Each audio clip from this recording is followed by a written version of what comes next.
Welcome back. National Security Advisor Jake Sullivan says the new stimulus bill is the cornerstone for the administration's national security strategy. That strategy is starting to take shape already with the release of the administration's national security strategic guidance recently. Sharon Burke is senior advisor at New America. She's former Assistant Secretary of Defense for Operational Energy Plans and Programs, writing about national security for the Boston Globe. Sharon, your input is always welcome and valuable because you have not just a Defense Department perspective, but a State Department perspective and experience as well. And you write in this piece in the Globe referencing Secretary of State Blinken saying, "My job is to deliver for you." Why was that comment significant that you wanted to mention that in your piece? Well, now, to be fair, as you say, having worked at the Pentagon and the State Department as a civil servant and as a political appointee, I just want to make it clear that diplomats have always been working for the American people. And I think when you're a public servant, anyone who chooses to be a public servant is well aware of that. That's never changed.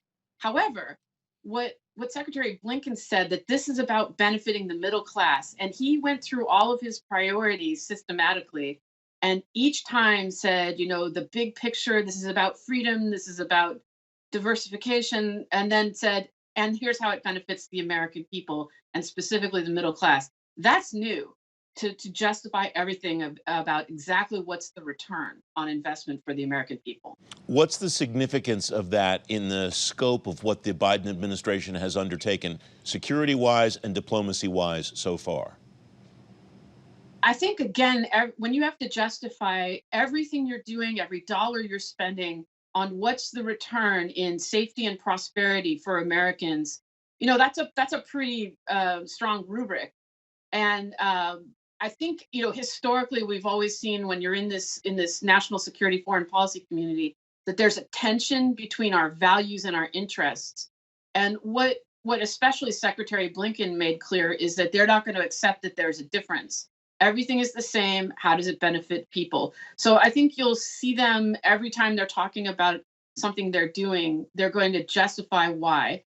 And I do hope that that means that foreign policy resonates more with the American public than maybe it has in the past. You attach a name to something that I have detected as a theme since January 20th at noon, and that is, and you put it this way, leading with diplomacy and diminishing the defense stranglehold on national security policy. Is this something we should expect to see more prominently over the next 3.5 or 4 years? The State Department maybe not taking precedence over the Defense Department, but certainly rising to the level of a peer. Well, technically in law, the State Department does take precedence over the Defense Department. The Secretary of State is, the first among equals and has charge over what is the policy of the United States.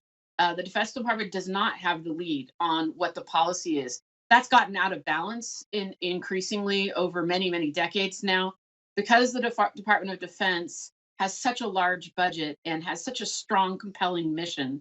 And it's a command and control arrangement, and also has a lot of support from the American people, very strong domestic constituencies.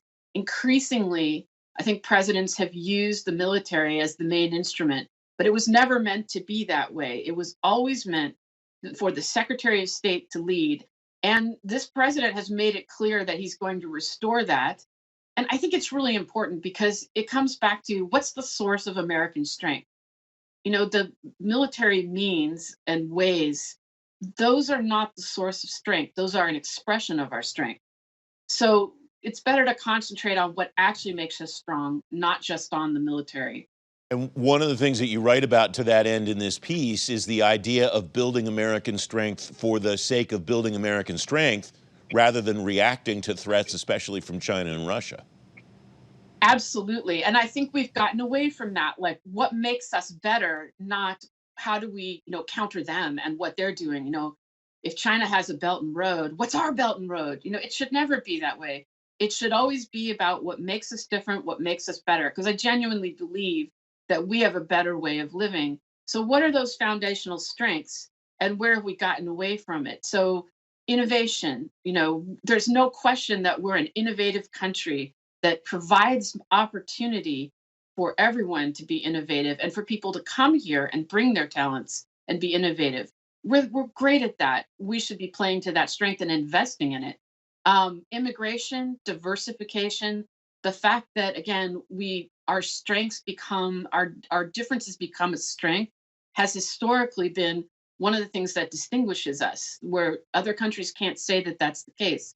So that trust, the fact that we have transparency and rule of law means that we're a trusted country.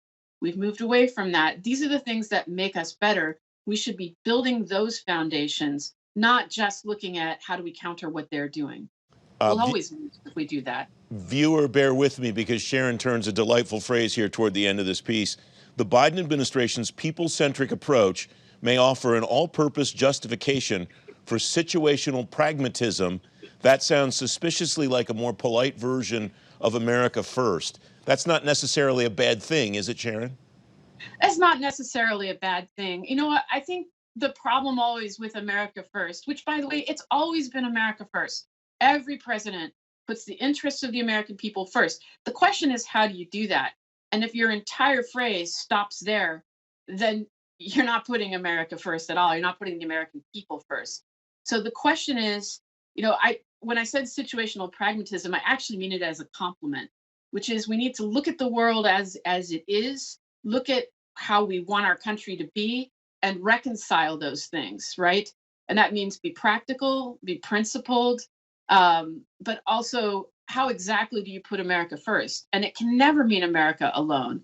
We need to be able to collaborate with other countries to find where our shared interests are if we're going to be strong enough to put the country first and move it ahead. Sharon Burke, thanks very much as always. Great to have you on.